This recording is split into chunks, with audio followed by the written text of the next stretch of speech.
Hello everyone, welcome back to my YouTube channel. मैं हूं इरशाद, आप देख रहे हैं सुरनगर चैनल।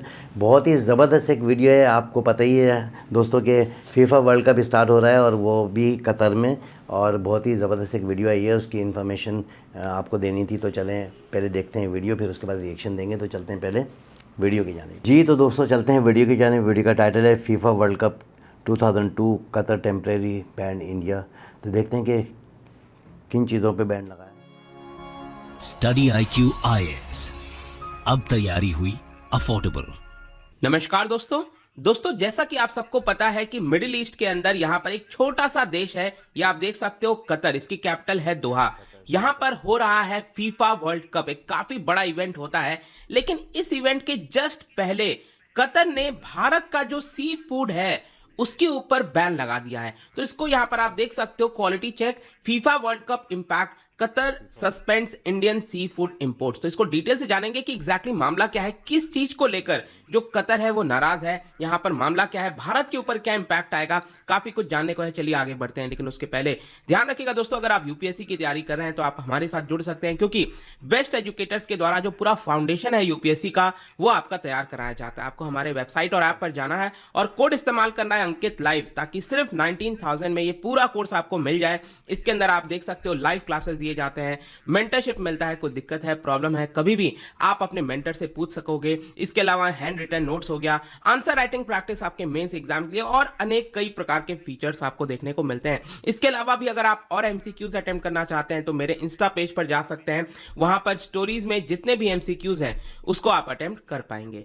चलिए शुरुआत करते हैं और सबसे पहले देखते हैं एग्जैक्टली हुआ क्या है, खबर क्या आई है। देखिए, कतर से खबर आ रही है कि उनके द्वारा टेम्पररी बेसिस पर जो भारत का सी फूड है, मतलब कि कतर जो है वो भारत से बड़ी मात्रा में जो सी फूड है अलग अलग प्रकार के, और हम स्पेसिफिकली यहां पर बात कर रहे हैं श्रिम्प्स की। ये आप देख सकते हो, श्रिम्प जो है काफी लोगों के द्वारा पसंद किया जाता है मिडिल ईस्ट में, साउथ ईस्ट एशियन जो नेशंस हो गए उनके द्वारा, और भारत इसको एक्सपोर्ट करता है। मैं भी आपको इसके बारे में बताऊंगा कहां कहां एक्सपोर्ट किया जाता है।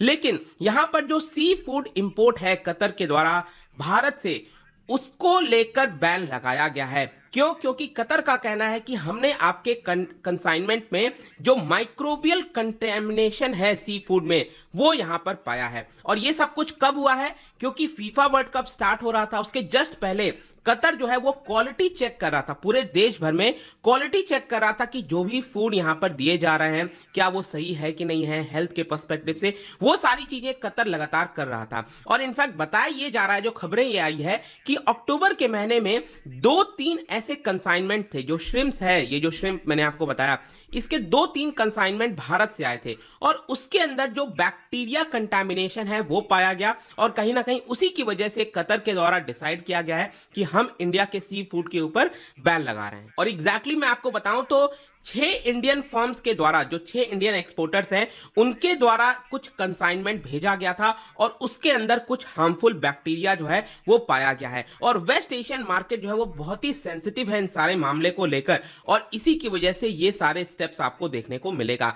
अब मैं आपको एक और चीज बता दूं कि जब ये मामला सामने आया तो जो कतर के अंदर उनकी मिनिस्ट्री है, उन्होंने अपने सभी कंज्यूमर्स को वार्निंग जारी कर दी। और देखिए, वार्निंग में ये कहा कि अगर आपने इंडियन श्रिम्प को खरीदा है मार्केट से, चाहे फ्रेश हो गया, फ्रोजन हो गया, जो भी आपने खरीदा है पिछले 3 दिनों में, आप इमीडिएट बेसिस पर उसको शॉपकीपर के पास जाकर रिटर्न कर दीजिए। अगर आप रिटर्न नहीं कर सकते हैं तो उसको बिल्कुल भी कंज्यूम मत करिएगा, और इन केस आपने कंज्यूम कर लिया है तो तुरंत आप किसी डॉक्टर के पास जाइए, लोकल हेल्थ सेंटर में जाइए। अगर आपको किसी प्रकार की गैस्ट्रो इंटेस्टाइनल इंफेक्शन का महसूस हो रहा है, सिम्टम्स देखने को मिल रहा है, तो ये इस तरह का वार्निंग कतर की मिनिस्ट्री के द्वारा अपने कंज्यूमर्स को जारी कर दिया गया। अब भारत के अंदर यहां पर जो MPEDA है, that is marine product export development authority, मतलब कि हमारे देश के अंदर ये अथॉरिटी है जो कि ध्यान रखती है कि जो भी मरीन प्रोडक्ट्स हैं जिसका एक्सपोर्ट किया जा रहा है उसका ज्यादा से ज्यादा बढ़ावा हो। उन्होंने यहां पर, उनके जो ऑफिशियल्स हैं, उन्होंने इन सारे इश्यूज को कतर के अथॉरिटीज के साथ उठाया है, उनकी पब्लिक हेल्थ अथॉरिटीज के साथ उठाया है, और यहां पर जो डिस्कशन है वो जारी है कि किस प्रकार से जो सस्पेंशन है, जो बैन लगाया गया, उसको हटाया जा सके। लेकिन क्वेश्चन यह है कि इतना ज्यादा ये मायने क्यों रखता है। मैं आपको बता दूं कि पिछले साल इंडिया सी फूड, जो पूरा टोटल सी फूड एक्सपोर्ट की अगर हम बात करें कतर में, तो वो हमने कतर को किया था 4,000 टन के आसपास, जिसकी वैल्यू लगभग $25 मिलियन आती है। देखो, प्रॉब्लम कतर नहीं है, कतर तो छोटा सा देश है, हम यहाँ पर कोई बहुत बड़ी मात्रा में उसको एक्सपोर्ट नहीं करते हैं, ठीक ठाक करते हैं, लेकिन बहुत ज्यादा भी नहीं करते हैं, क्योंकि अगर आप बाकी देश देखोगे तो हम और भी ज्यादा मात्रा में करते हैं। लेकिन अगर मान लो कतर बैन लगाता है तो क्या इसका इंपैक्ट बाकी देशों के ऊपर आएगा कि नहीं? बाकी भी देश भी सोचेंगे ऐसा कि हो सकता है कि इंडिया के जो सी फूड है उसके अंदर बैक्टीरियल कंटामिनेशन हो, तो ये भारत के लिए थोड़ा सा प्रॉब्लमेटिक हो सकता है। वैसे अगर आप देखोगे तो हम जितना भी सी फूड एक्सपोर्ट करते हैं उसमें ये जो श्रिम्प है, जो मैंने अभी आपको बताया जिसके अंदर बैक्टीरिया इन्फेक्शन पाया गया है, वो लगभग आप देख सकते हो क्वांटिटी वाइज 53% यहां पर कवर करता है। जितना भी सी फूड एक्सपोर्ट होता है उसमें से 53% अकेले श्रिम्प आपको देखने को मिलेगा, फ्रोजन श्रिम्प, और टोटल रेवेन्यू में 75% हिस्सा इसी का देखने को मिलता है। सबसे ज्यादा जो हम श्रिम्प एक्सपोर्ट करते हैं, या आप देख सकते हो यूएस हमारा सबसे बड़ा मार्केट है, 43% हम यूएस को करते हैं, चाइना यूरोप को 15% करते हैं, जापान को 9% करते हैं। मैंने इसीलिए आपको कहा कि कतर को हम बहुत बड़ी मात्रा में नहीं करते, लेकिन क्योंकि अगर कोई एक देश यहां पर बैन लगाता है तो हो सकता है इसका दूसरा इंपैक्ट बाकी के देश भी देखने को मिले। वैसे मैं आपको बता दूं कि 2021-22 में भारत का सबसे हाईएस्ट एक्सपोर्ट रहा था, अगर हम सी फूड एक्सपोर्ट की बात करें तो $7.76 बिलियन के आसपास। लेकिन इसके अलावा जब मैं ये वीडियो बना रहा था उसके साथ साथ एक और यहां पर खबर आया कि कतर ने, यहां पर जो ऑफिशियल्स हैं sea food export association of India के, उन्होंने ये बताया है कि कतर ने कुछ कंडीशंस को ध्यान में रखते हुए ये बैन को थोड़ा सा लिफ्ट करने की भी कोशिश की है। देखो यहां पर कुछ सोर्सेस के माध्यम से आया है, कतर ने अपनी तरफ से ये चीज नहीं बोला है, लेकिन हाँ यहां पर बताया ये जा रहा है कि कंडीशन ये है कि अगर भारत की ये जो अथॉरिटी है एक्सपोर्ट इंस्पेक्शन एजेंसी, अगर कोई भी फर्म, मान लो भारत के अंदर कोई ऐसी कंपनी है जो एक्सपोर्ट करना चाहती है कतर को सी फूड, ठीक है, तो पहले अगर वो एक्सपोर्ट इंस्पेक्शन एजेंसी से यहां पर सर्टिफाई करा लेती है तभी वो एक्सपोर्ट कर सकती है, अदरवाइज उसको एक्सपोर्ट नहीं करने दिया जाएगा। और कहीं ना कहीं ये जो लिफ्ट एक प्रकार से किया गया है बैन का, कुछ हद तक ये एक्सपोर्ट्स को मदद करेगा, एक बिग रिलीफ की तौर पर सामने आया है, ऐसा बताया जा रहा है। वैसे मैं आपको ये भी बता दूं कि जो जगदीश जी हैं, नेशनल प्रेसिडेंट हैं SEAI के, that is sea food exporters association of India के जो नेशनल प्रेसिडेंट हैं, उन्होंने ये बताया कि एक इंटरनल अरेंजमेंट किया गया है दोनों देश के बीच में, भारत और कतर के साथ, ताकि यहां पर जो भी प्रॉब्लम्स हैं उसको सुलझाया जा सके और जल्द से जल्द यहां पर जो भी जो बैन लगाया गया है उसको लिफ्ट करने की कोशिश की जाए। वैसे यहां पर एक और चीज मैं आपको बता दूं कि जिनके भी फर्म्स के द्वारा ये सी फूड एक्सपोर्ट किया गया था, ये श्रिम्प एक्सपोर्ट किया गया था जिसके अंदर बैक्टीरियल इन्फेक्शन पाया गया है, उनके ऊपर भी यहां पर बैन लगा दिया गया है भारत की तरफ से कि आप कोई भी एक्सपोर्ट अभी के लिए नहीं करोगे, ये भी मैं आपको बता देता हूं। लेकिन इसके अलावा जो कतर के ऑफिशियल्स हैं उनका मानना है कि नहीं, हमें और ज्यादा स्ट्रिंजेंट जो एक्शन है वो यहां पर फर्म्स के ऊपर लेना पड़ेगा। जो भी कंपनीज इस तरह के फूड को एक्सपोर्ट कर रही हैं उनके ऊपर और ज्यादा स्ट्रिंजेंट एक्शन लेने की आवश्यकता है। यहां पर लास्ट में जाने से पहले एक और मैं आपको चीज बताता हूं कि पिछले साल जैसा मैंने आपको बताया 2021-22 में भारत का जो सी फूड एक्सपोर्ट हुआ था वो हाईएस्ट हुआ था $7.76 बिलियन, और इसी को ध्यान में रखते हुए भारत ने इस साल का टारगेट, ये जो 2022-23 का फाइनेंशियल ईयर चल रहा है, इसका टारगेट हमने रखा $8.6 बिलियन। तो शुरुआती के कुछ महीनों में अप्रैल, मई, जून, जुलाई, अगस्त तक काफी चीजें अच्छा चल रहा था और ऐसा लग रहा था कि हम ये जो टारगेट है उसको अचीव कर लेंगे। लेकिन उसके बाद अगस्त के महीने के बाद से बताया जा रहा है कि कई सारे प्रॉब्लम्स की वजह से ये जो टारगेट है वो हम मिस करने वाले हैं।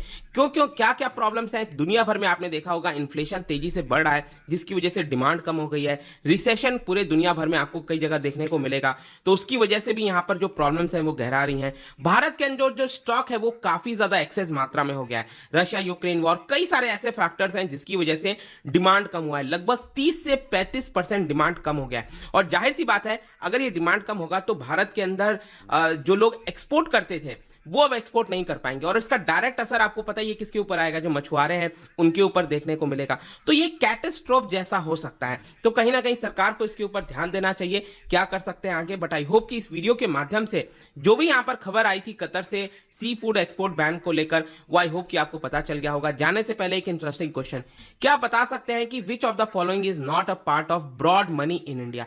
आपको पता है कि जो मनी सप्लाई होता है उसमें narrow money, broad money, I am sure आपने पढ़ा होगा। तो फ्रॉड मनी का इन 4 में से कौन सा हिस्सा नहीं है, ये आपको बताना है। इसका राइट आंसर आप सबको पता है, मेरे इंस्टाग्राम पर तो मिलेगा ही। वहां पर अगर आप नहीं हो कोई बात नहीं, टेलीग्राम से भी ले सकते हैं इसका सही उत्तर। मैं कई सारे जो एमसीक्यूज हैं वो यहाँ पर स्टोरीज में डालता रहता हूँ। बाकी अगर आपको पीडीएफ चाहिए तो टेलीग्राम पर आइए, अलग अलग सोशल मीडिया पर आप जुड़ पाओगे। और जैसा मैंने बताया, यूपीएससी की तैयारी कर सकते हैं by using the code Ankit live, ताकि आपको मैक्सिमम डिस्काउंट मिले। आई होप की वीडियो आपको पसंद आया होगा। मिलता हूं आपसे next time. Till then, thank you very much, see you soon. Study IQ IAS, अब तैयारी हुई अफोर्डेबल। जी दोस्तों, आपने देखा ये ऐसी वीडियो थी कि जिसमें कि उन्होंने जो है ना इन चीज़ों को जज किया कि इंडिया से जो सी फूड जो है एक्सपोर्ट हुआ है कतर में जो है भेजा गया है, तो उसमें कुछ ऐसे छोटे छोटे जरासीम नुमाया हो गए हैं, उनकी इन्वॉल्वमेंट हो गई है, तो जिसकी वजह से उन्होंने जो है ना इस पर बैन लगा दिया शेम पर, और जो फ्रेश थे वो भी और जो फ्रोज़न थे उनके ऊपर भी। कि अब मज़ीद जो है उन्होंने अपनी मिनिस्टर को कहा है कि जहाँ जहाँ ये सप्लाई हुई है, जहाँ जहाँ ये सेल आउट हुई है, अगर शॉपकीपर के पास गए तो वहाँ से आप जो है उठा लें, और जिन लोगों ने उसको परचेज़ कर लिया है या खा लिया है तो उनका जो है चेकअप कराना भी ज़रूरी है। तो किसी भी उनको मैसेज दे दिए गए भाई आप जो है अपना जाके किसी भी डॉक्टर को जो है अपने चेकअप करा सकते हैं, ताकि गैस्ट्रो का कोई मसला नहीं हो जाए। और इंडिया में जो है जिन्होंने उसको जो है एक्सपोर्ट किया है तो उनको भी इंडिया ने जो है अपना इन्फॉर्मेशन दे दी कि भाई आप जो है इन चीज़ों को जो है ना मद्देनज़र रख के अपना जो है ना ये तमाम तरह तैयारियाँ करें, ताकि जो है ये जो इन्फेक्शन फैलने के जो मामला हैं, ऐसा नहीं कि किसी कोई इन्फेक्शन ही नहीं हो जाए, गैस्ट्रो का कोई प्रॉब्लम नहीं हो जाए। जो शिप में जो है वो जो जरासीम आ गए हैं उसको जो है चेक करना ज़रूरी है। तो वो तमाम तरह चीज़ें जो है ना मद्देनज़र रख के फिर आप अपनी चीज़ों को जो है एक्सपोर्ट करें। और फिर एक वो सर्टिफिकेट के लिए उन्हें कह दिया कि भाई आप जो है जो भी चीज़ें भेजने वाले हैं उन एक जो है क्लियरेंस सर्टिफिकेट जो है ना वो आप ले लें, ताकि वो एक इदारा जज करता है कि भाई इसमें कोई ऐसे जरासीम तो नहीं है।